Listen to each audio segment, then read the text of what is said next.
Tony was one of my first interviews that I did in 2010 when I launched the African History Network show. And we're celebrating our 13th year anniversary. First launched March 10th, 2010, the African History Network show. And many people know Tony is the author of one of my favorite books, and we use it in my online history classes. I teach Nile Valley Contributions to Civilization. If you don't have this book, you have to get this book, okay? Nile Valley Contributions to Civilization by Tony Browder. So we want to have this conversation. I was talking to Tony yesterday, Friday, and today. We want to have this conversation dealing with why Nile Valley civilization history matters. And we're going to talk about some African queens, and also with Queen Cleopatra, we're going to put this in a historical context as well. All right. So, Tony, let people know just briefly some of your historical background and some of your research. Well, I am formally trained as an artist, a graphic designer.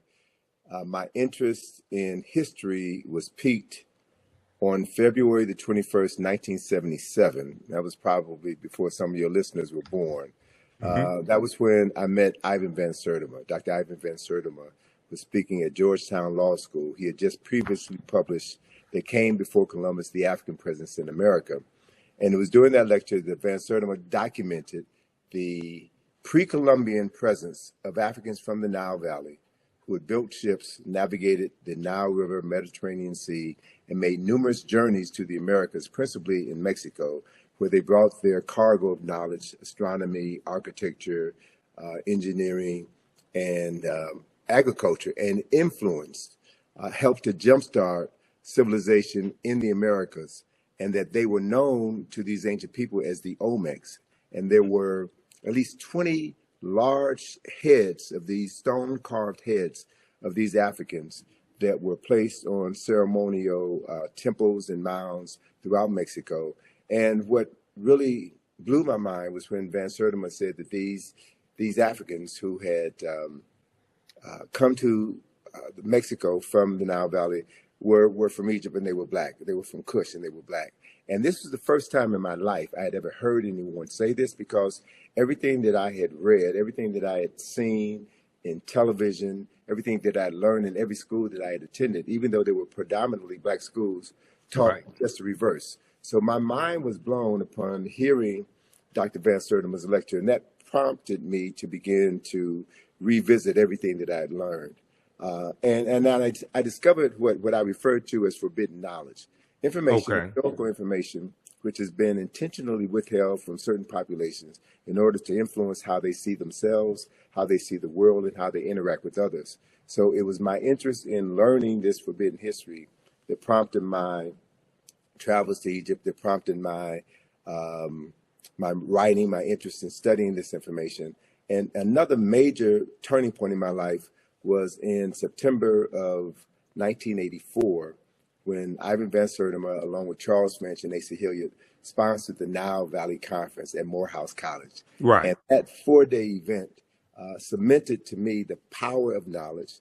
And the interesting thing about this gathering was that it featured not just African scholars and African American scholars, but European scholars who also understood that the historical knowledge of the past had been fragmented and had been erroneously presented as historical truths. So beginning to become aware of the fact that whoever controls your knowledge of the past controls your conception of yourself in the present has really framed everything that I've done. So the work that I've done, the writings that I've done, the study tours that I've done are all designed to introduce people to historical information that it may not have been a part of their formal educational process, but information that is critical to their ability to determine who they are and how they can move into the world and through the world and better interact with others. Hotep, everybody. This is Michael Imhotep, founder of the African History Network and host of the African History Network show.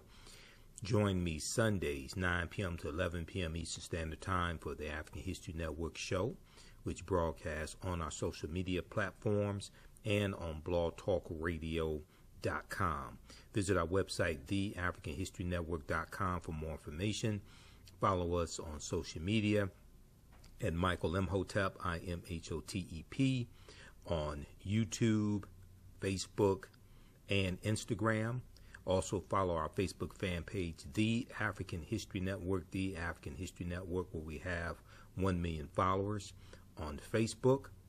And also follow me on Threads at TheAHNShow, TheAHNShow on Threads. If you want me to speak at your next event, or if you want to interview me on your show, email me at AHNShow, SHOW, AHNShow at TheAfricanHistoryNetwork.com, or visit our website, TheAfricanHistoryNetwork.com. You can email me right through the website. Click on Contact. Also at our website, be sure to register for the 12-week online history classes I teach on Saturdays and Sundays. Saturdays is Ancient Kemet, the Moors, and the Ma'afa, understanding the transatlantic slave trade, what they didn't teach you in school. Sundays, it's Black resistance movements from the Haitian Revolution, U.S. Civil War, Civil Rights Movement, and Black Power Movement. We do those classes Saturdays and Sundays, 2 p.m. to 4 p.m. Eastern Standard Time. We do the sessions live. All the sessions are archived and recorded. You can go back and watch it anytime, even after the 12-week online course is over with. If you want to support us through Cash App or PayPal, we have the information right on the homepage of our website, TheAfricanHistoryNetwork.com. $ TheAHNShow, SHOW, through Cash App. When you go to our Cash App account, it will say Michael. It may show my picture there. And then through PayPal, paypal.me/TheAHNShow. Remember, right knowledge corrects wrong behavior. It's not over till we win.